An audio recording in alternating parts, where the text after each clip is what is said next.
नमस्कार, मैं धीरेन्द्र श्रीरविंदो सोसाइटी की तरफ से आप सबका इस लाइव वेबिनार पे हार्दिक स्वागत करता हूँ। ये वेबिनार ऑर्गेनाइज किया जा रहा है श्री अरविंदो सोसाइटी द्वारा और इसे स्पॉन्सर कर रहे हैं एचडीएफसी बैंक। हम पिछले कई दिनों से लगभग 1.5 महीनों से आपसे नवाचारों पे चर्चा कर रहे हैं। हमने कई सारे राज्यों के स्टेट्स के नवाचार आपसे डिस्कस किए। नवाचार पुस्तिकाओं पे हमने काफी सारा डिस्कशन किया। अभी आज मैं आखिरी नवाचार लेने जा रहा हूँ अंडमान एंड निकोबार द्वीप समूह से, जो इनोवेटिव आइडियाज हमें प्राप्त हुए थे और जो हमने अंडमान एंड निकोबार की पुस्तक लॉन्च की थी। अगर आप इसमें देखेंगे तो आपको इसमें अंडमान एंड निकोबार का लोगो दिखा हुआ बना हुआ दिखेगा। तो ये अंडमान एंड निकोबार की हमने पुस्तक नवाचार पुस्तिका लॉन्च की थी। सिमिलरली हमने देश के अलग अलग राज्यों की नवाचार पुस्तिका लॉन्च की और हर राज्य की नवाचार पुस्तिका पे उस राज्य का लोगो बना हुआ है। मतलब ये सारी नवाचार पुस्तिका आपके राज्य को भी प्रदर्शित करती हैं, उसको भी डिफाइन करते हैं। तो ये एक अच्छा मौका है शिक्षकों के लिए कि आप अपने इनोवेटिव आइडियाज हम तक भेज सकते हैं और जिससे हम आपके राज्य की पुस्तक लॉन्च करें जो कि आपके दिए हुए आइडियाज पर आधारित हो। और यकीन मानिए आपके नवाचार सिर्फ अब आपके विद्यालय या आपके ब्लॉक तक ही सीमित नहीं रहते, अपितु हम इसे सिर्फ आपके जिले आपके प्रदेश ही नहीं बल्कि देश भर में पहुंचाने का कार्य करते हैं। उदाहरण के तौर पे देख लीजिए कि मैं आपसे अंडमान एंड निकोबार आइलैंड के जो इनोवेटिव आइडियाज हैं, आप चाहे जिस भी राज्य में बैठे हुए हो, जिस भी स्टेट जिस भी ब्लॉक में हमारे इस सेशन को सुन रहे हो, इस वेबिनार को सुन रहे हो, हम आपसे डिस्कस कर रहे हैं। ये तो इसलिए क्योंकि ये ऑनलाइन ट्रेनिंग चल रही है, बिकॉज अगर फिजिकल ट्रेनिंग होती, कोविड-19 का इशू नहीं होता, तो हम आपके साथ फिजिकल ट्रेनिंग सेशन कर रहे होते, चर्चा परिचर्चा कर रहे होते, जहाँ पे हमारे ट्रेनर्स आपके साथ आपके राज्यों के अतिरिक्त दूसरे राज्यों की भी नवाचार पुस्तिकाओं पे आपसे डिस्कशन कर रहे होते हैं। तो हम सेशन स्टार्ट करें उससे पहले मेरी रिक्वेस्ट है आपसे कि अगर आपके मन में कोई डाउट है, कोई क्वेश्चन हो, कोई इशू, कोई चैलेंज हो इन नवाचारों से संबंधित या फिर ZIIEI प्रोग्राम से संबंधित कोई जानकारी आप प्राप्त करना चाहते हो, तो आप मुझसे वेबिनार के अंत पे क्वेश्चन कर सकते हैं।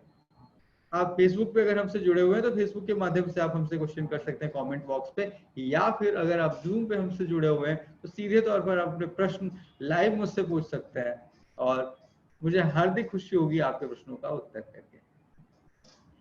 आज हम जिस नवाचार पे आपसे डिस्कशन करेंगे उससे रिलेटेड अगर कोई आपके डाउट्स क्वेरीज हो तो वो तो आप पूछेंगे या पूछ ही सकते हैं। इसके अतिरिक्त प्रोग्राम संबंधित भी जानकारी आप मेरे से ले सकते हैं या साझा कर सकते हैं। प्लस अगर आपके कोई अनुभव, कोई आपके एक्सपीरियंसेस हैं तो मुझे हार्दिक खुशी होगी आपके अनुभवों को, आपके एक्सपीरियंसेस को सुन करके।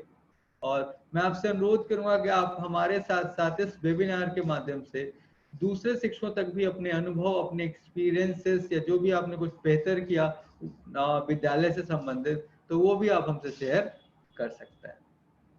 आइए नवाचारों की इस कड़ी में आज हम जिस नवाचार के बारे में डिस्कस कर रहे होंगे उस पर आपसे थोड़ा सा बात कर लेता हूँ। जो नवाचार है, जो केस स्टडी है, उसका नाम है भविष्य सृजन। क्या है भविष्य सृजन और क्यों जरूरी है, हम इस पे बात करेंगे। भविष्य सृजन लगभग आपको हर एक राज्य की नवाचार पुस्तिका में मिल जाएगा, क्योंकि हम सब जानते हैं कि शिक्षक ही भविष्य का निर्माता होता है।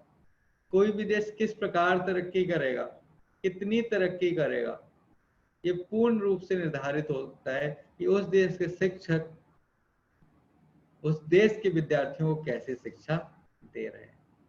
यकीन मानिए शिक्षा ही किसी देश का भविष्य तय करती है। शिक्षा ही निर्धारित करती है कि ये देश कितनी प्रगति करेगा, कितनी तरक्की करेगा, प्रगति पथ पर किस तरीके से अग्रसर होगा। यकीन मानिए वो सारे देश जिनकी शिक्षा व्यवस्था बहुत बेहतर है उनमें प्रगति और तरक्की की स्थिति भी काफी बेहतर है। तो ये पूरक एक दूसरे के, अगर शिक्षा बढ़िया होगी तो तरक्की बेहतर होगी, और तरक्की बेहतर है तो शिक्षा भी बेहतर। तो आज हम बात करेंगे भविष्य सृजन की, जो कि अंडमान एंड निकोबार के शिक्षकों द्वारा हमें दिया गया। और जो कि दूसरे राज्यों की भी नवाचार पुस्तिकाओं में भविष्य सृजन नामक केस स्टडी से हमने कुछ आइडियाज, कुछ इनोवेटिव आइडियाज रखे हुए हैं। अगर मैं आपसे इस नवाचार के संबंधित कुछ बातें करूं तो मैं सबसे पहले आपसे एक बात डिस्कस करना चाहूंगा कि आपने कभी समुद्र में, अगर आपने कभी सफर किया हो शिप वगैरह से या फिर समुद्र के किनारे गए होंगे, तो निश्चित तौर पर आपने वहां पे लाइट हाउस या हिंदी में जिसे प्रकाश स्तंभ बोलते हैं अवश्य तौर पर देखा हो। क्या काम होता है उस लाइट हाउस या उस प्रकाश स्तंभ का? प्रकाश स्तंभ का काम होता है कि वो दिशा दिखाए। समुद्र जो कि विशाल है, जहां पे छोर का कोई नहीं पता, रास्ते का पता नहीं है, तो प्रकाश स्तंभ एक हमें दृष्टि देता है, एक नजरिया देता है, एक मदद देता है हमारे लिए, एक हेल्प की भावना, हेल्प प्रोवाइड करता है कि हमें जाना कहाँ है या किस दिशा की ओर हम बढ़ रहे हैं। अगर प्रकाश स्तंभ नहीं होगा तो हमें कई बार किनारों का पता भी नहीं चलेगा। हम सिर्फ हो सकता है समुद्र में भटकते ही रहें और अपने लक्ष्य, अपने मंजिल को प्राप्त ना कर पाए। कई बार आप सब, हम सब, या जो भी नाविक होता है, जो नाव चला रहा होता है, या जो नाव का जो या जहाज का जो कप्तान होता है, वो प्रकाश स्तंभ के लिए यात्रा नहीं कर रहा होता है, उससे प्रकाश स्तंभ नहीं प्राप्त करना होता है। लेकिन यकीन मानिए अगर प्रकाश स्तंभ ना हो तो अपने लक्ष्य तक पहुंच भी नहीं पाएगा, या पहुंचेगा भी तो बहुत मुश्किल, बहुत चुनौतियों का सामना करते हुए पहुंचेगा। तो हम में से कोई भी प्रकाश स्तंभ को प्राप्त करने के लिए, प्रकाश स्तंभ को अपने डेस्टिनेशन या मंजिल मान के नहीं चल रहा होता, बल्कि प्रकाश स्तंभ हमारे लिए एक माध्यम होता है जो हमारे मंजिल, हमारे डेस्टिनेशन, हमारे लक्ष्य तक हमें पहुंचाता है। तो यदि मैं ये कहूं कि शिक्षा यदि एक समुद्र है और विद्यार्थी उसका नाविक, तो एक शिक्षक उस प्रकाश स्तंभ की भांति होता है जो किसी विद्यार्थी रूपी नाविक को उसके लक्ष्य, उसके मंजिल, उसके डेस्टिनेशन या उसके भविष्य को बेहतर बनाने में, वहां तक पहुंचने में उसकी सहायता करता है। वापस से रिपीट कर रहा हूं कि शिक्षा यदि समुद्र है और विद्यार्थी उसका नाविक जो समुद्र में कहीं पे खोया हुआ है, कहीं पे बैठा हुआ है, कहीं पे नाव चला रहा है शिक्षा की और अपने लक्ष्य की तरफ आगे बढ़ रहा है, तो शिक्षक उस प्रकाश स्तंभ की भांति होता है जो उसे उसके लक्ष्य तक पहुंचने में सहायता करते हैं, जो उसे दिशा प्रदान करते हैं, जो उसे अपनी खोज करने के लिए, कुछ बेहतर बनने के लिए, कुछ बेहतर प्राप्त करने के लिए लगातार सहायता करते हैं। तो शिक्षक का काम यदि प्रकाश स्तंभ का है तो हम सब जानते हैं कि प्रकाश स्तंभ दिशा प्रदान करने का काम करता है या दिशा दिखाने का काम करता है। हमें ये बताता है कि हमें जाना किस तरफ है, वो ये बताता है कि किनारा किस तरफ है, तो हमें ये बताता है कि हमारी मंजिल कहाँ है।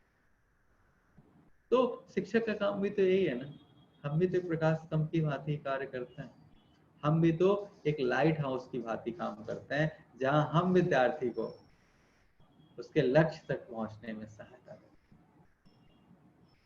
टीचर ने इसी कारण से ये इनोवेटिव आइडिया दिया जिसका नाम है लक्ष्य निर्धारण। लक्ष्य निर्धारण या गोल मेकिंग क्या है इनोवेटिव आइडिया, आइए इसको समझने की थोड़ी सी कोशिश करते हैं। हम सब जानते हैं कि एक शिक्षक ही है जो बेहतर तौर पर बच्चे का भविष्य, विद्यार्थी का भविष्य बनाने में सहायक हो सकता है, और उसका एक कारण है। कारण ये है कि माता पिता के साथ बच्चा वक्त बिल्कुल गुजारता है, लेकिन वो उसे विभिन्न गतिविधियों में शामिल होता हुआ नहीं देख पाते। एक शिक्षक होने के नाते जब बच्चा 5 से 6 घंटा आपके विद्यालय में वक्त गुजारता है, तो आप उसको खेलता हुआ भी, विभिन्न गतिविधियों में भाग लेता हुआ भी, ड्राइंग या पेंटिंग करता हुआ भी, इसके अतिरिक्त खेल कूद में हिस्सा लेता हुआ भी देखते हैं।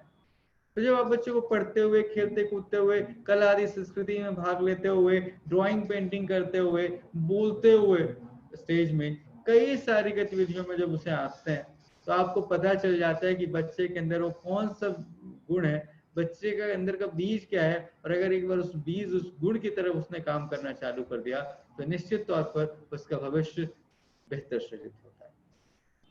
और इसी कारण से हमारे टीचर ने, इनोवेटिव टीचर ने ये इनोवेटिव आइडिया दिया। मैं उनका नाम बता देता हूँ जिन टीचर्स ने हमारे ये इनोवेटिव आइडिया दिया। उनका नाम है विवश पॉल सर, जो कि गवर्नमेंट MS खुदीरामपुर से हैं, जो कि अंडमान निकोबार से हैं। तो उन्होंने आइडिया दिया जिसका नाम है लक्ष्य निर्धारण या गोल मेकिंग। गोल मेकिंग में क्या होता है, हम सब जानते हैं और आप सब, ये मेरे साथ, हर किसी के साथ ये बात होती है कि हम कोई मोटिवेटिंग वीडियो देखते हैं, कोई प्रेरक बातें सुनते हैं, कुछ इंस्पायरिंग कुछ इवेंट्स हमारे सामने, घटनाएं हमारे सामने होती है, तो हम उससे बहुत प्रोत्साहित होता है। आपने कोई बड़ा मोटिवेटिंग वीडियो देखा, मान लीजिए रॉबिन शर्मा का देखा या जिग जिगलर का देखा, तो या संदीप महेश्वरी का देखा, तो हम बड़े मोटिवेट होते हैं। हमें लगता है कि हम बिल्कुल अपने लक्ष्य तक पहुंच कर ही रुकेंगे। और शुरुआत में हम बड़ी मेहनत, बड़ी तीव्रता के साथ काम भी करते हैं। हम टाइम सेट करते हैं, टाइम टेबल बनाते हैं, सुबह 5 बजे उठूंगा, ये करूंगा, ऐसा करूंगा, इतने दिनों में मुझे ये करना है, ये प्राप्त करना है, और फिर मुझे अपना लक्ष्य मिल जाएगा। पर सच सच मुझे एक बात बताइएगा, क्या धीरे धीरे ये जो उत्साह होता है हमारे लक्ष्य तक पहुंचने का, ये कम नहीं होने लगता?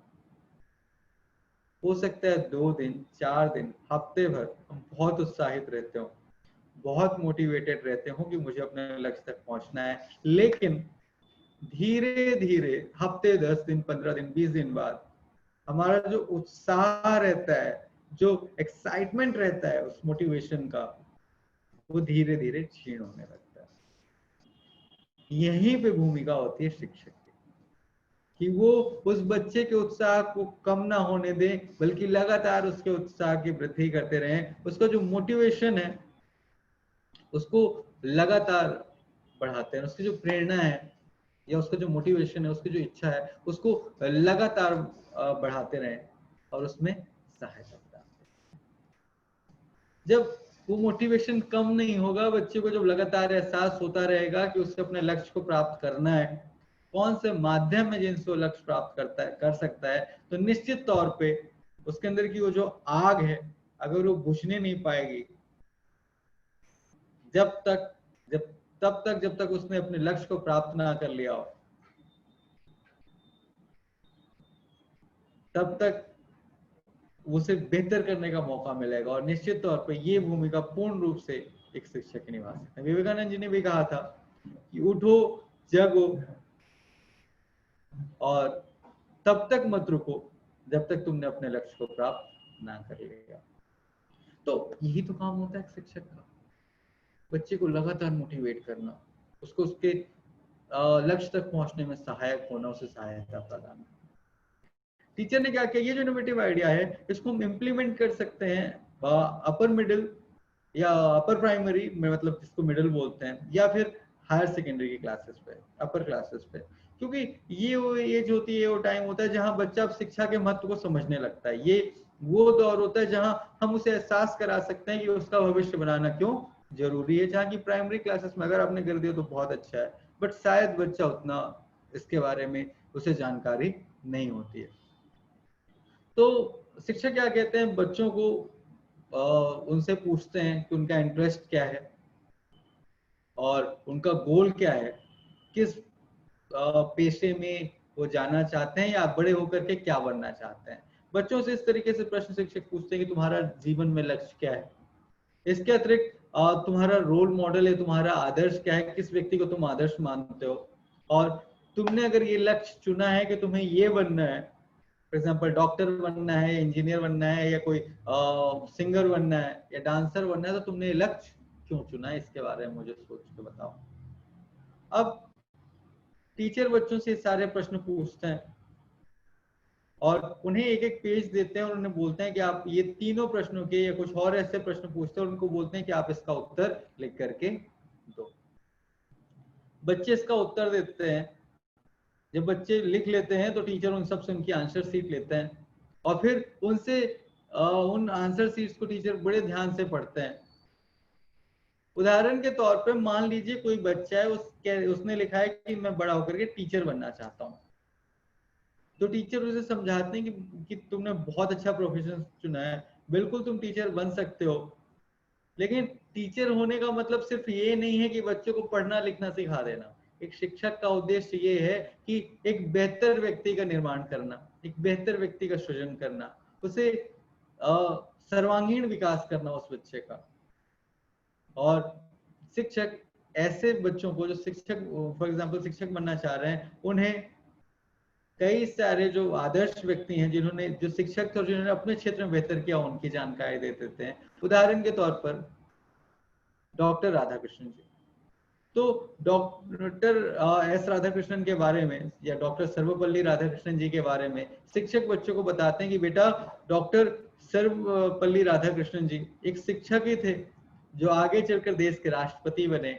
और 5 सितंबर को जब हम शिक्षक दिवस मनाते हैं तो ये सर्वपल्ली राधाकृष्णन जी के जन्म दिवस के तौर पे ही मनाया जाता है। और उसी दिन को 5 सितंबर को ही हम, क्योंकि वो शिक्षक थे, उनके सम्मान में राष्ट्र में शिक्षक दिवस मनाता है।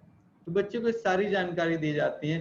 शिक्षक उन्हें बताते हैं कि ऐसे कौन कौन से व्यक्ति थे जो शिक्षक थे और जिन्होंने इतना महान काम किए। और फिर उस बच्चे का नाम लेकर के उसके आदर्श की जो उसके रोल मॉडल हैं उनकी फोटो एक कागज में चिपकाई जाती है बच्चे के नाम के साथ साथ। और फिर वो कागज टीचर बच्चे को दे देते हैं। बच्चा अपना ये जो कागज है जिसमें उसके रोल मॉडल, उसके आदर्श की फोटो लिखी हुई है, बच्चे का नाम और बच्चा जो प्रोफेशन हासिल करना चाहता है उसके बारे में डिटेल लिखी है, बच्चा अपनी डायरी में चिपका लेता है। जब बच्चा रोज ऐसे व्यक्ति को जिसको आदर्श मानता है और देखता है तो अपने अंदर उसके अंदर एक भाव, अपने आप उसके अंदर एक भाव आता है कि वो कुछ अचीव करे या अपने लक्ष्य तक पहुंचे। बीच बीच में भी शिक्षक हर हफ्ते, हर 10 दिन में बच्चों को बताते हैं कि उन्हें किस तरीके से अपने लक्ष्य तक पहुंचना है। सारे बच्चों को एक टारगेट दिया जाता है कि आप अपने लिए टारगेट डिसाइड करो कि मुझे अगर इस प्रोफेशन में जाना है तो मुझे किन किन बातों पे बेहतर करना पड़ेगा। फॉर एग्जाम्पल मुझे पढ़ाई में अच्छा स्कोर करना पड़ेगा तो आपको अपने मंथली टारगेट सेट करने होंगे। इसके साथ साथ ये तो हम जैसे बोल रहे हैं लक्ष्य निर्धारण की, दूसरा स्टेप इसमें होता है बच्चे ने पहला बनाया गोल कार्ड, और गोल कार्ड में टीचर ने सारी जानकारी दी, उसके रोल मॉडल की फोटो लगाई, उसका नाम लिखा, उस जो गोल अचीव करना चाहता है, लक्ष्य प्राप्त करना चाहता है, उसका नाम लिखा और बच्चे को दे दी। तो एक जो कार्ड बनाए कहलाता है गोल कार्ड। दूसरा एक कार्ड बनता है जिसको बोलते हैं annual education card. So annual education goal card क्या होता है या वार्षिक शिक्षण लक्ष्य कार्ड क्या होता है, आइए थोड़ा सा इसको समझने की कोशिश करते हैं। शिक्षक बच्चों को बोलते हैं कि आप खुद के लिए एक टारगेट डिसाइड कीजिए। तो उदाहरण के तौर पर मुझे क्वार्टरली में, जब क्वार्टरली एग्जाम होंगे तो मुझे इतने अंक प्राप्त करने हैं, जब मेरी छमाही परीक्षा होगी तो मुझे इतने अंक प्राप्त करना है, जब वार्षिक परीक्षा होगी तो मुझे और बेहतर परिणाम देना है और सबसे ज्यादा अंक प्राप्त करना है। तो बच्चे स्वयं ही अपने लिए लक्ष्य निर्धारित करते हैं। जो बच्चा स्वयं अपने लिए लक्ष्य निर्धारित कर रहा है तो ज्यादा ध्यान से उस लक्ष्य को अचीव करने की कोशिश करता है। अब एक लक्ष्य बच्चे स्वयं के लिए निर्धारित करते हैं। टीचर बच्चों को गोल कार्ड जो बनाने को बोलते हैं एनुअल एजुकेशन गोल कार्ड, उसमें बच्चों को बोलते हैं कि आप इसको विभाजित कर लो 2 भागों में। एक में लिखो कि आपका लक्ष्य क्या है, आपको कितने अंक प्राप्त करने हैं, और दूसरे में आपने जो प्राप्त अंक हुए आपके उसके बारे में भी लिखना है। फॉर एग्जाम्पल बच्चे ने कहा कि मैं लिखा उसमें कि मैं तिमाही में गणित में 100 में 90 अंक प्राप्त करूंगा। तो बच्चे ने कहा प्राप्त करूंगा, तो उसने मैंने जो अपना गोल था, लक्ष्य था, उसमें 90 लिखा, और जो प्राप्त कर किया उसने एग्जाम के बाद जब रिजल्ट आया और उसने जो अंक प्राप्त किए तो वो अंक उस पर लिखता है। अगर बच्चे ने जो लक्ष्य निर्धारित किया था उतने उससे ज्यादा अंक प्राप्त करता है तो उसे शाबाशी दी जाती है, शिक्षक उसकी तारीफ करते हैं, प्रेज करते हैं, उसके लिए तालियां बजाई जाती हैं। इसके विपरीत यदि कोई बच्चा है, जैसे मैंने कहा 90 अंक के लिए किया और उसके 82 अंक आए, तो टीचर उसे प्रोत्साहित करते हैं कि कोई बात नहीं, इस बार अंक कम है लेकिन मुझे पूरी उम्मीद है कि तुम बेहतर कर सकते हो, क्योंकि तुम जानते हो कि तुम्हारे लक्ष्य को प्राप्त करने के लिए तुम्हें बेहतर शिक्षा ग्रहण करनी होगी। तो बच्चा फिर प्रयास करता है, मोटिवेट होता है और वो कोशिश करता है कि वो बेहतर अंक प्राप्त करे। तो इस प्रकार से शिक्षक बच्चों के एक वार्षिक कार्ड बनवाते हैं और एक लक्ष्य कार्ड बनवाते हैं, जिसमें 2 कार्ड बनाए जाते हैं और बच्चे लगातार प्रोत्साहित हों, लगातार मोटिवेटेड हों। इसलिए शिक्षक बच्चों को टाइम टाइम पे बताते रहते हैं कि किस तरीके से उनको अपने टारगेट को, अपने एम को, अपने लक्ष्य को, अपने गोल को अचीव करना है, किस प्रकार से उस पर आगे बढ़ना है। क्योंकि कहते हैं ना कि सफलता का कोई शॉर्टकट नहीं होता, कोई मैजिक फॉर्मूला नहीं होता। सिर्फ 3 बातें या 3 चीजें, 3 इंग्रेडिएंट्स अगर मिल जाएं एक साथ तो निश्चित तौर पर सफलता प्राप्त होती है।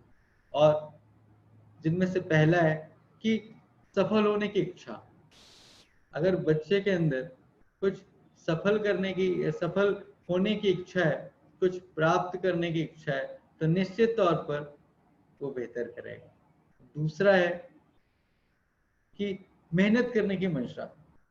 मुझे मेहनत ही नहीं करना है, भले कितना भी सफल होना चाहता हूं, लेकिन मुझे मेहनत करनी है, मैं मेहनत ही नहीं करूंगा, तो निश्चित तौर पर मैं सफल नहीं होऊंगा। और तीसरा बहुत इंपॉर्टेंट, वो है राइट प्रिपरेटरी गाइडेंस, मतलब शिक्षक द्वारा सही मार्गदर्शन। अगर किसी व्यक्ति को सही मार्गदर्शक मिल जाए तो निश्चित तौर पर वो सफलता प्राप्त करता है। 3 बातें कि अगर किसी बच्चे के अंदर इच्छा है सफलता प्राप्त करने की, सफल होने की, यदि कोई व्यक्ति के अंदर ये मंशा है कि उस मेहनत करेगा और उसे मेहनत करनी है, कि उसे पता है कि मेहनत करके ही मैं अपने लक्ष्य को प्राप्त कर सकता हूं, तो निश्चित तौर पर वो बेहतर करेगा। और इन दोनों के साथ साथ अगर उसे सही मार्गदर्शक या सही मार्गदर्शन मिल गया, ये तीनों चीजें अगर एक साथ आ गई, तो यकीन मानिए कोई भी लक्ष्य हो वो असंभव नहीं। और शिक्षक से बेहतर मार्गदर्शक तो कोई हो ही नहीं सकता। तो ये था इनोवेटिव आइडिया जो हमारे अंडमान निकोबार के टीचर ने हमें दिया, जिसका नाम था लक्ष्य निर्धारण। मैं उम्मीद करता हूं कि आपको इनोवेटिव आइडिया पसंद आया होगा, और इस इनोवेटिव आइडिया को हम सिर्फ अपने विद्यार्थियों तक ही नहीं सीमित रखें, इसे अपने घर के बच्चों, इसे स्वयं के लिए भी हम इस्तेमाल करें, तो निश्चित तौर पर हम जो अचीव करना चाहते हैं उसे और बेहतर तरीके से हम अचीव कर पाएंगे। अगर हमने अपना गोल धीरे धीरे करके सेट करना चालू कर दिया, अगर हमने अपने टारगेट को, हमने जो भी हमारा लक्ष्य है, जो भी हमारा टारगेट है, अगर उसे हमने टुकड़ों में तोड़ लिया और थोड़ा थोड़ा करके हम अचीव करते गए, तो यकीन मानिए एक दिन हम सही तौर पे, हमारा विद्यार्थी निश्चित तौर पे अपने उस लक्ष्य को प्राप्त कर लेगा जो प्राप्त करना चाहता है। ये था आज के इनोवेटिव आइडिया। उम्मीद करता हूँ आपको इनोवेटिव आइडिया बेहतर लगा होगा। अगर आपके मन में कोई प्रश्न है इस नवाचार से संबंधित या फिर ZIII प्रोग्राम से संबंधित, तो आपका स्वागत है, आप मेरे से प्रश्न कर सकते हैं। या फिर अगर आपके कोई अनुभव है जो आप मेरे साथ साझा करना चाहते हैं, या फिर आप इस वेबिनार के माध्यम से चाहते हैं कि देश भर के व्यक्ति, देश भर के शिक्षक जो हमसे जुड़े हुए हैं वो आपको सुने, तो निश्चित तौर पे मैं आपका स्वागत करता हूं। आप अपने इनोवेटिव आइडिया या फिर अपने अनुभव हमारे साथ साझा कर सकते हैं।